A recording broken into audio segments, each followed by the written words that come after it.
उपवासाची मऊ मोकळी साबुदाणा खिचडी बनवण्यासाठी फ्राय पॅनमध्ये 1 मोठा चमचा तेल घेतलं आहे. यामध्ये 1 चमचा जिरं, शेंगदाणे घेतलेत भाजलेले आणि कढीपत्ता घातला आहे. 3 ते 4 हिरव्या मिरच्या बारीक चिरलेल्या घातल्यात. थोडं परतवून घेऊ आणि यामध्ये आता उकडलेले 2 बटाटे उकडून सालं काढून बारीक चिरून घेतलेत, फोडी करून घेतलेत. थोडे परतवून घेतले बटाटे. आता यामध्ये शेंगदाणा कूट 1 वाटी, शेंगदाणे भाजून सालं काढून मिक्सरला वाटण बनवलं आहे. आता 1 वाटी शेंगदाणा कूटही घातलं.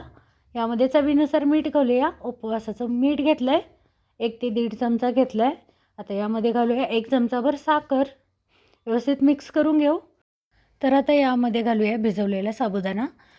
तर साबुदाणा मी रात्री भिजवला होता. तर सकाळी खिचडी बनवायची तर रात्री भिजवायचा, किंवा संध्याकाळी बनवायची तर सकाळी भिजवायचा. तर साबुदाणा बुडेल इतपत पाणी घालून भिजवला होता. कमीत कमी 4 ते 6 तास भिजला पाहिजे. आता साबुदाणाही घालून घेऊ फोडणीमध्ये आणि व्यवस्थित मिक्स करून घेऊ.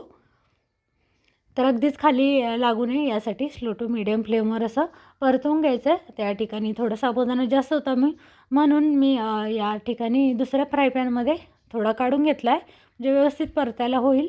तर खाली लागू नये यासाठी एकसारखा हलवत राहायचं आहे. जसा तो चांगला होईल तसा फुलला जातो. जेवढा आपण जास्त परतवू तेलामध्ये तितका वेळ तो मस्त असा फुलतो आणि मस्त अशी मऊ मोकळी या पद्धतीने आपली उपवासाची खिचडी बनली जाते.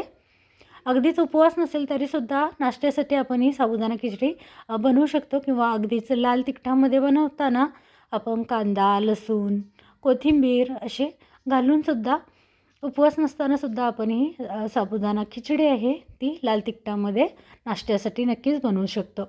तर साधारण 7 ते 8 मिनटं या ठिकाणी मी व्यवस्थित परतून घेतली साबुदाणा खिचडी स्लो टू मीडियम फ्लेमवर. आणि पाहू शकता या ठिकाणी मऊ मोकळी उकडलेला बटाटा घालून अशी आपली साबुदाणा खिचडी बनली गेली. तर झाकण ठेवून 7-8 मिनटं वाफवली होती. आधेमध्ये व्यवस्थित हलवून घेतली होती, म्हणजे खाली लागू नये यासाठी.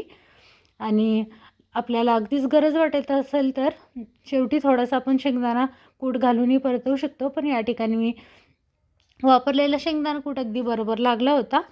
तर व्यवस्थित अशी मस्त अशी कमी तेलातली आपली मऊ मोकळी साबुदाणा खिचडी या ठिकाणी बनवून तयार आहे. तर अशाच साध्या सोप्या रेसिपी पाहण्यासाठी सुजाता किचन मेनू या आपल्या चॅनलला नक्की सबस्क्राईब करा. व्हिडिओ आवडला तर एक लाईक करायला विसरू नका. सोबतच शेजारील बेल ऐकून दाबा, म्हणजे येणाऱ्या नवीन रेसिपी तुम्हाला व्हिडिओ नक्की भेटेल.